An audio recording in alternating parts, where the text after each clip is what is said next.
U.S. President Donald Trump has made his first comments about a widespread data breach across the U.S. government, downplaying the seriousness and impact of the cyber espionage campaign. AP's Ben Thomas reports.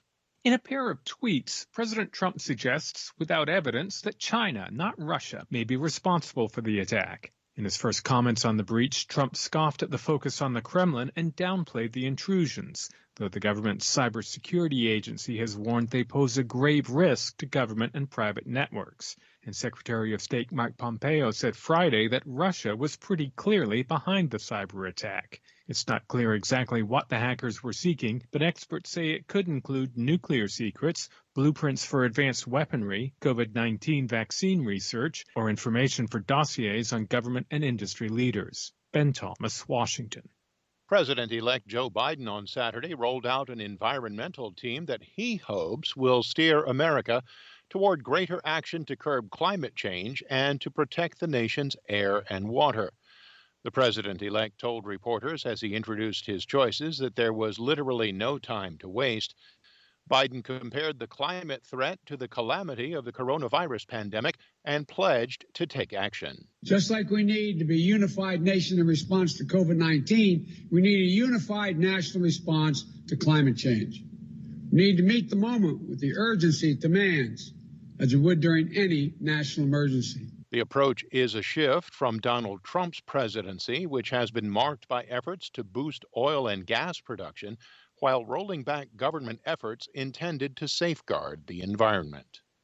Britain's Prime Minister Boris Johnson says Christmas gatherings can't go ahead and non-essential shops must close in London and much of southern England as he imposed a new higher level of coronavirus restrictions on the region to curb spreading infections. AP's Zaria Shackley reports. Johnson says that the capital and other areas in southern England are currently under Tier 3, the highest level of coronavirus restrictions, will move to an even stricter new Tier 4 that requires non-essential shops, hairdressers and indoor leisure venues to close. Johnson also says that a planned 5-day easing of socialising rules for Christmas will be cancelled for Tier 4 areas.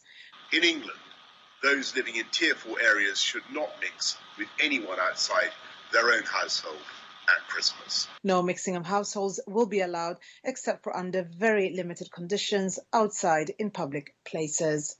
Zaria Shackley, London.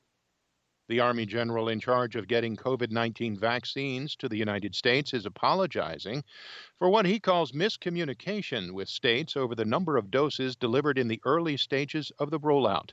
AP's Julie Walker reports. General Gus Perna says that's not happening with the newest vaccine. Distribution of Moderna vaccine has already begun. It's scheduled for rollout Sunday with Monday arrival across the country. As for states not getting the amount of Pfizer vaccine they expected, he says that was his planning error. I failed. I am adjusting, I am fixing, and we will move forward from there. General Perna says with the addition of Moderna's coronavirus vaccine to Pfizer's, the government is now on track to get about 20 million doses to states by late December, early January. I'm Julie Walker. The government of the Central African Republic has accused former President Francois Bozize of attempting a coup ahead of next week's election. Leaders of the three main armed rebel groups occupying large areas of the country announced a coalition on Saturday. The rebels' announcement could further fuel tensions already on the rise in the troubled country before the presidential and legislative vote on December 27th. The opposition fears massive electoral fraud. More than 300 Nigerian schoolboys kidnapped last week in an attack on their school in the northwestern part of the country have arrived in the capital of Katsina State after their release on Thursday. Friends and family gathered to greet the boys with tears and hugs as they arrived.